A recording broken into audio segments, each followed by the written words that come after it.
Hey mom! Hey, look! I can download a song really fast.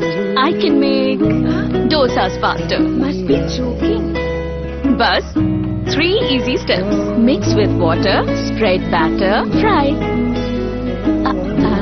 गाना download हुआ? नहीं, पर तब तक मैं इडली बनाती हूँ। हमने बनाया किड्स से। नमस्कार।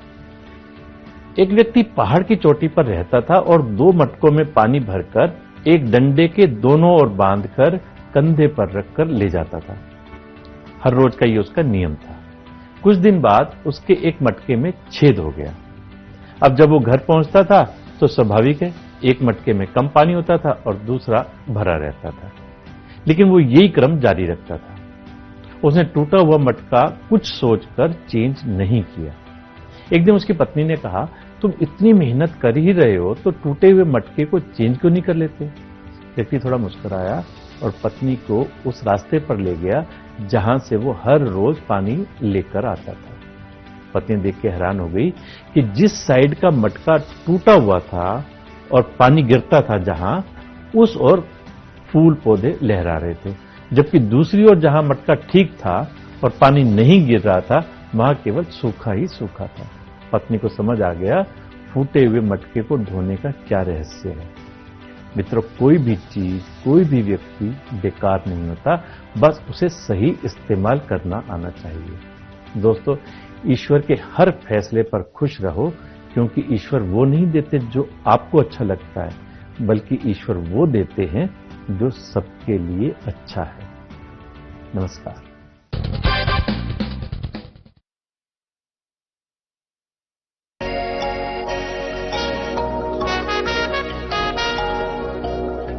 तुम हुस्न परी, तुम जाने जहां हो, इतनी हंसी ढूंढे तितलियां।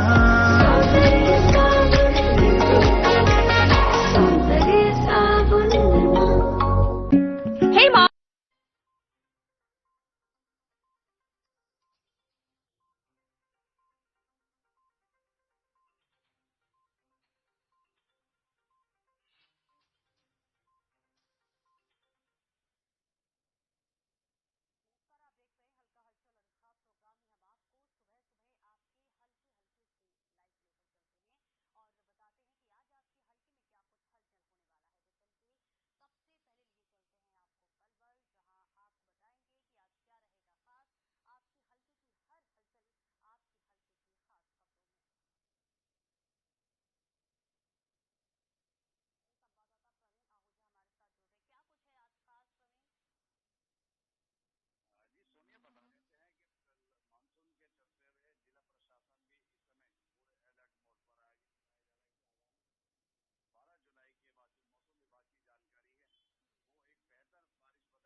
Hey mom, hey, look, I can download a song really fast. I can make dosas faster. Must be joking. Bus, 3 easy steps.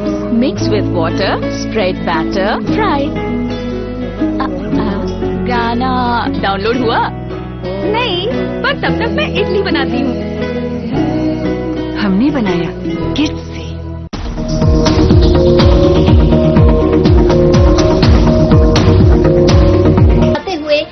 फसल क्षतिपूर्ति पोर्टल के माध्यम से रबी 2024 में क्षतिग्रस्त फसलों की 135 करोड़ रुपए की मुआवजा राशि सीधे प्रदेश भर के 54,000 से ज्यादा किसानों के खाते में भेजी। साथ ही उन्होंने दीनदयाल उपाध्याय अंत्योदय परिवार सुरक्षा योजना के तहत भी 3,529 पात्र लाभपात्रों के खातों में 131.24 करोड़ रुपए की अनुग्रह राशि जारी की।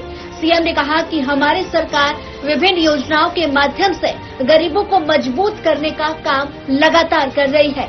पिछले 10 वर्षों में प्रधानमंत्री नरेंद्र मोदी के नेतृत्व में प्रधानमंत्री फसल बीमा योजना चलाकर किसानों को सुरक्षित और मजबूत करने का काम किया जा रहा है। और आज के इस जो 2 योजनाओं के माध्यम से सरकार की जो योजनाएं चल रही हैं, लोगों तक लाभ पहुंचाने के लिए आज डायरेक्ट उनके खाते में मुआवजा राशि क्षतिपूर्ति पोर्टल के माध्यम से आज डायरेक्ट उनके खाते के अंदर पहुंचाने का काम आज इस योजना के माध्यम से किया है। मुझे आप लोगों को ये बताते हुए कि ये 2 योजनाएं जो क्षतिपूर्ति पोर्टल इसके माध्यम से आज जो हरियाणा प्रदेश के 54,000 किसानों की प्राकृतिक आपदा के कारण जो फसल का खराबा हुआ था, आज भिवानी के इस ऐतिहासिक भूमि से एक क्लिक के द्वारा 133 करोड़ 75 लाख रुपया आज उनका जारी किया गया है। और मैं दूसरी जो दयालु योजना थी, इस योजना के माध्यम से कि जो परिवार प्रभावित है और कहीं न कहीं दुर्घटना का परिवार शिकार हुआ है, सरकार ने उनके परिवार को संबल देने के लिए ये दयालु योजना चलाई है। और इस योजना के माध्यम से आज हरियाणा प्रदेश के 3,527 परिवारों को 131 करोड़ 14 लाख रुपए की राशि आज उनके खाते के अंदर ये पहुंचाने का काम आज यहां से किया है। भाइयों, सरकार विभिन्न योजनाओं के माध्यम से चाहे किसान है चाहे गरीब है, उसको मजबूत करने का काम ये लगातार हमारी सरकार कर रही है। मुझे ये भी बताते हुए बड़ा हर्ष हो रहा है कि पिछले 10 वर्षों में आदरणीय नरेंद्र मोदी जी के नेतृत्व में योजनाबद्ध तरीके से प्रधानमंत्री फसल बीमा योजना चला करके किसानों को सुरक्षित और मजबूत करने का काम इन 10 वर्षों के अंदर ये हमारी डबल इंजन की सरकार ने किया है। मैं जब देखता हूं, मैं पूर्व की सरकार का भी कार्यकाल, जो उनका कार्यकाल में मुआवजा दिया गया है। तो आपने इस खास कार्यक्रम में देखा कि सीएम नायब सिंह सैनी हरियाणा प्रदेश के विकास के लिए संकल्पबद्ध हैं। सीएम ने सत्ता की बागडोर जब से संभाली है, तब से लेकर अब तक हरियाणा प्रदेश का विकास कर रहे हैं। सीएम ने प्रदेश को कई परियोजनाओं की सौगात दी है और गांव से लेकर हर जिले तक विकास कार्य कर रहे हैं। फिलहाल आज के इस खास कार्यक्रम में इतना ही। मुझे दीजिए इजाजत। नमस्कार।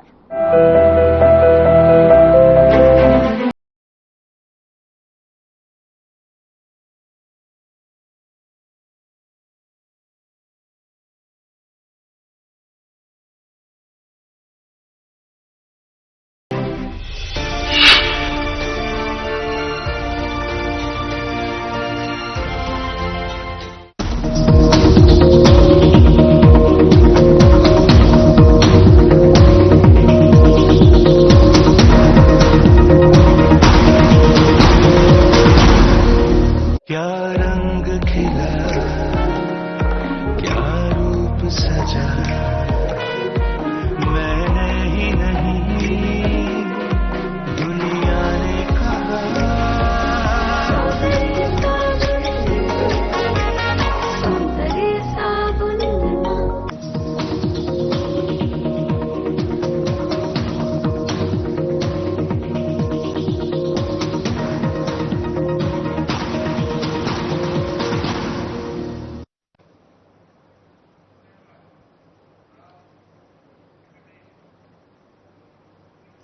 नमस्कार, मैं हूं आपके साथ सोनिया चौहान। बुलेटिन का आगाज करते हैं हरियाणा की खबरों के साथ। रुक करते हैं खबरों की ओर। हरियाणा में विधानसभा चुनाव से पहले बीजेपी ने नए प्रदेश अध्यक्ष की नियुक्ति कर दी है। सोनीपत के राय विधानसभा क्षेत्र से मोहनलाल बडोली को प्रदेश अध्यक्ष की जिम्मेदारी दी गई, जिसको लेकर उनके घर सोनीपत में बीजेपी कार्यकर्ताओं में खुशी का माहौल है और महिला कार्यकर्ता खुशी से झूमकर खुशियां जाहिर कर रही हैं और कार्यकर्ता ढोल बजाकर एक दूसरे को बधाई दे रहे हैं। तो वहीं बीजेपी जिला अध्यक्ष ने प्रदेश के मुख्यमंत्री और प्रधानमंत्री के साथ साथ बीजेपी के राष्ट्रीय अध्यक्ष जयप्रकाश नड्डा को भी पद दिए जाने पर उनका धन्यवाद किया।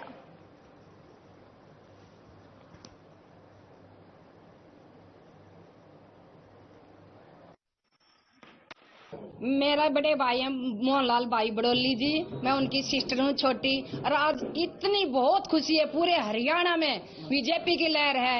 और हम प्रदेश के जो हमारे माननीय मुख्यमंत्री है नवाब शानी जी, उनके नेतृत्व में हम दोबारा तीसरी बार प्रधानमंत्री मोदी जी के नेतृत्व में भी हम देश का तीसरी बार हरियाणा के पूर्व मुख्यमंत्री को तीसरी बार बीजेपी सरकार बना के दिखा कर लाएंगे। और बात आज क्या खुशी है? ये सोनीपत जिले के लिए ना बहुत बड़ी खुशी की बात है।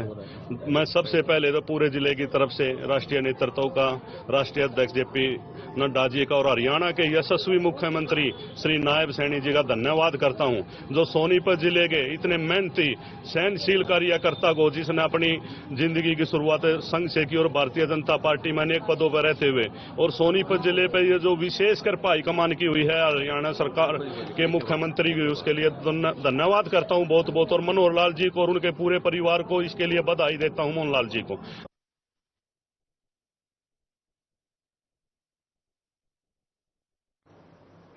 तो शाम में बीजेपी के प्रदेश अध्यक्ष मोहनलाल बडोली की नियुक्ति पर प्रसिद्ध समाज सेवी और बीजेपी नेता अनिल शर्मा के नेतृत्व में उनके निवास स्थान पर बीजेपी कार्यकर्ताओं ने लड्डू बांटकर खुशी मनाई।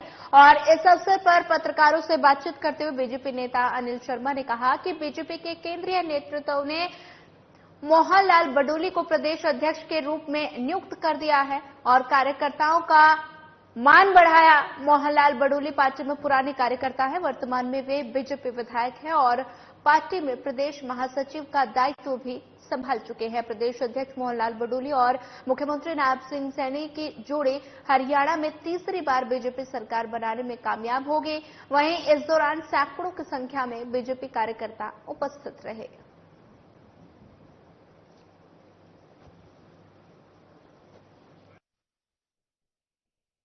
आज हमने लड्डू इसलिए बांटे हैं कि आज हमारे प्रदेश अध्यक्ष की नियुक्ति हुई है मोहनलाल बडोली जी, और वो बहुत कर्मठ, ईमानदार, मेहनती व्यक्ति हैं। आज बहुत खुशी है क्योंकि अभी तक सारा ये जो भार है प्रदेश अध्यक्ष के और मुख्यमंत्री के रूप में नायब सिंह सैनी जी के पास था। मुख्यमंत्री का अपने आप में एक बहुत लोड होता है और साथ में प्रदेश अध्यक्ष का था, तो आज ये नई नियुक्ति हुई है और ये बहुत ही मेहनती आदमी है, हमें भरोसा है।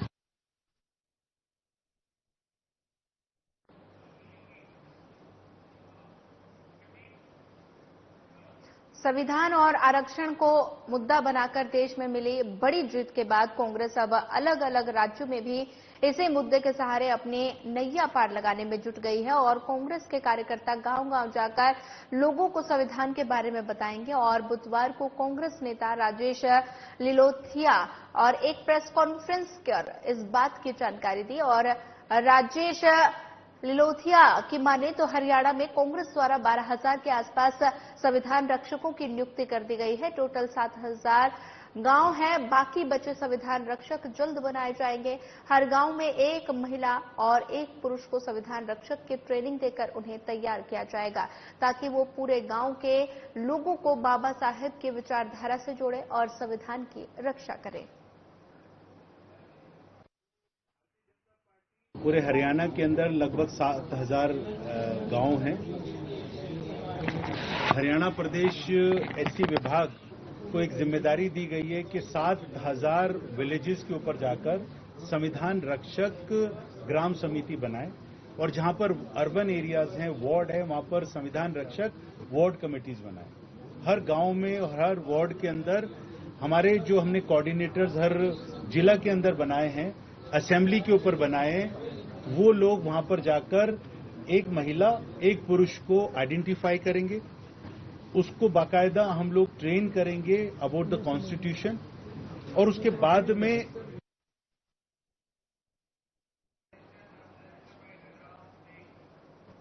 शंभू बॉर्डर के बंद होने का मामले में अपडेट सामने आए हैं। मामले में पंजाब और हरियाणा हाईकोर्ट में सुनवाई हुई है, जिसमें हाईकोर्ट ने 1 हफ्ते में शंभू बॉर्डर खोलने के आदेश दिए। हाईकोर्ट ने मामले में कहा कि शंभू बॉर्डर पिछले काफी समय से बंद है और इस कारण लोगों को आने जाने में व्यापारियों को भी परेशानी का सामना करना पड़ रहा है। किसानों की PIL मैंने शुरू में डाली हुई थी किसानों के हक की कि इनका फंडामेंटल राइट है, तो और स्टेट ऐसे ब्लॉक नहीं कर सकता। पिछली डेट पे बीच में कई इंटरिम ऑर्डर पास हुए जो कि आप सबको पता भी होंगे, बट पिछली डेट पे मैंने स्पेसिफिकली आर्ग्यू किया था कि शंभू बॉर्डर पिछले 6 महीने से बंद पड़ा है और ये स्टेट को कोई राइट नहीं है इसको परमानेंटली बंद करने का by using this cement barricading and